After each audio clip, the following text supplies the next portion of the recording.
Ladies and gentlemen, Sam Rosenberg from Impact Personal Protection. He is a nationally recognized leader in personal security, defense, firearms, and critical incident response training. The reason he is here is what the world has been listening to: CBS Radio News, News Radio 1020, KDKA.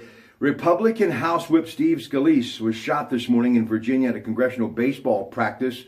He's in surgery and in stable condition. The shooting appears to be a deliberate attack. This according to congressional and law enforcement sources. President Trump says the shooter has died from his injuries. Law enforcement has identified the shooter as James Hodgkinson, 66, from Illinois. 5 people transported from the scene by medics. All of this according to the police. So, Sam, once again, we are seeing that violence never rests and it spares no one. Shocking story, shocking details as it continues to develop. One thing everybody keeps talking about: a deliberate attack. It's too early to say whether or not it was an act of terrorism or certain members of Congress were targeted, but one thing we do know, it was a chaotic scene in the nation's capital.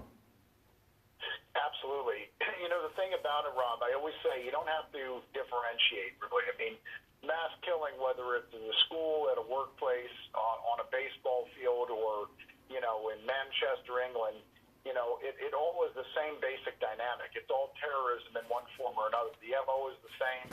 The way we would identify these guys is the same. The way you have to stop them is the same. The only real differentiator is ideology. You know, one person's politically or religiously motivated, and another one's personally motivated. In this case, it seems like it was politically motivated. The thing that I took away from this, and I've been watching CNN and doing as much due diligence online, trying to keep up with this as well on the smartphone, it really, if people and members of Congress are in danger and something like this can happen, the average citizen must realize that they too are just as, if not more so, vulnerable. No one really is safe in our society today from these acts of, as you called them, terrorism.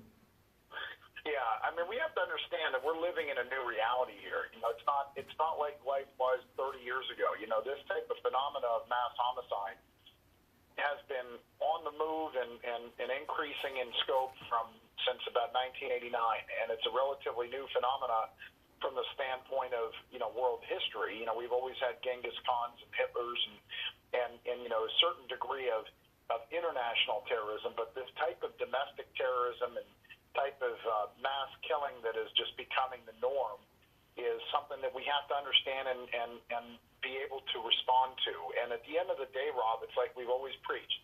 You know, it's good to have a lifeguard, you know, but it's better to know how to swim. I mean, thank God Scalise had his protection in detail with him, because the response time was immediate.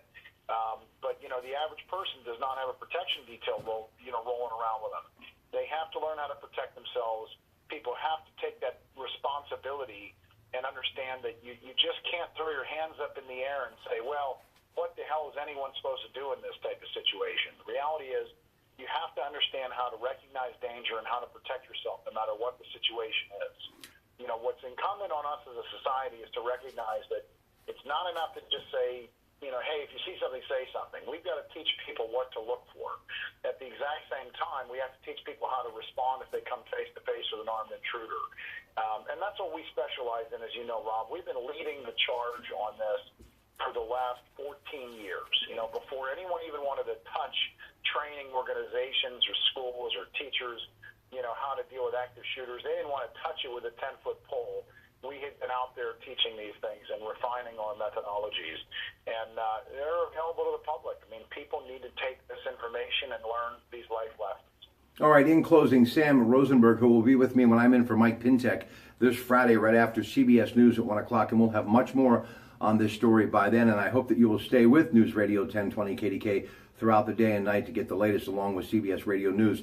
They, you know, talked about they were at a baseball field.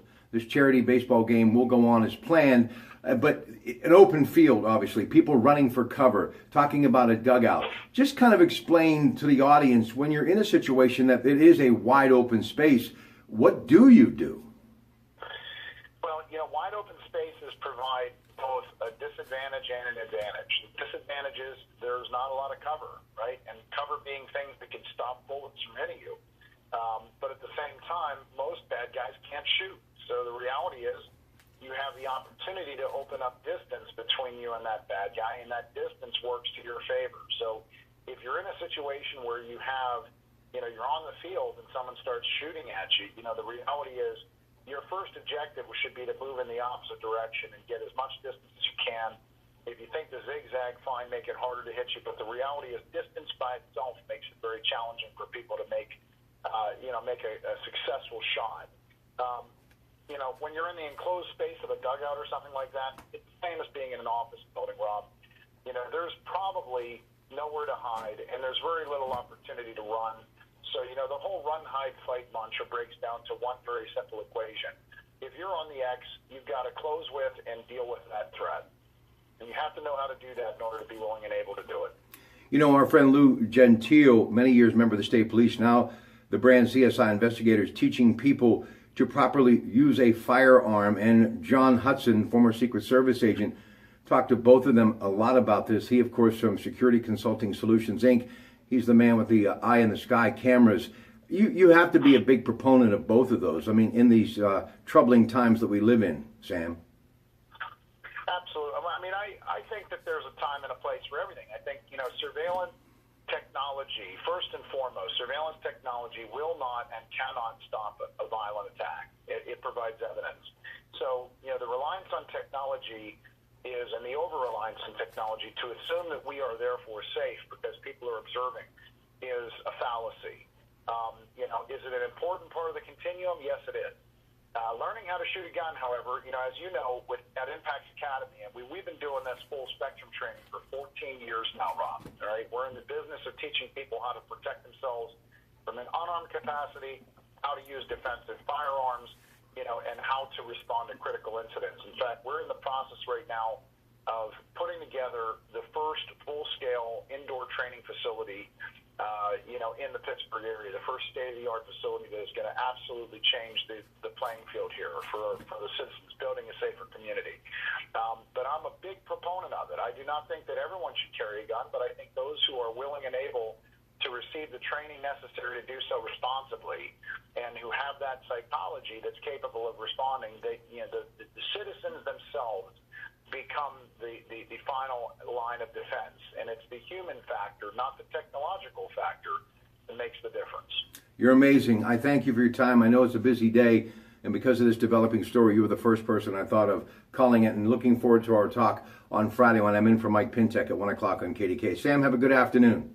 You too, Rob. Thank you, sir. We'll be back shortly with some sports from the Pratte Pack Gym. Good afternoon.